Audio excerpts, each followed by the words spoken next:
በቀደም አንድ የገጠመኝን በመኖርበት አካባቢ ገጠመኝ ላንሳና ምስጋናውን በሱ በኩል ላድርገው ይመስለኛል። በመኖርበት አካባቢ በራችን ላይ አነስ ያለ የህፃናት መጫወቻ ተሰርቷል።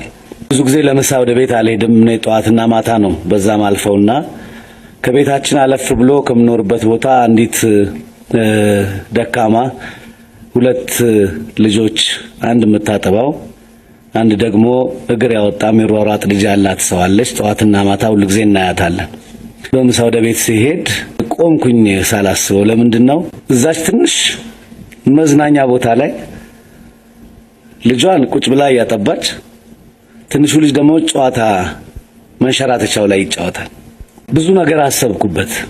የባለ ሀብት ልጆች መልካም ኑሮ ያላቸው በደህና ቦታ የሚያድጉ ኢትዮጵያን ተንከባክባ አሳደገችኝ፣ መጫወቻ ሰጠችኝ፣ ምቦርቅበት ቦታ ሰጠችኝ። በዚህ አይነት እድል ለዛች ደካማ እናት ልጅ ማን ነበር የሚሰጣት? የኔ ቢጤ ልጅ መንሸራተቻ የተንሸራተተ ዥዋዥዌ የተጫወተ የሚኖርበት ቦታ ላይ መመልከት ትልቅ ነገር ነው። እና ጠጋልኩና እሳቸውን ሴትዮዋን እንዴት ነው ይሄ ነገር ጥሩ ነው እንዴት ይመስሎታል ስል አንድ ቃል አሉኝ። እሱን ብቻ ልበል ብዬ ነው። ልብ ይመርቅ አሉ። ብዙ የተሰራውን ስራ የደከሙትን ሰዎች ላባቸውን ድካማቸውን ሁሉ እንግዲህ ቃል በማጣት ነው ልብ ይመርቅ ያሉት። የልብ ነገር እውነት ስለሆነ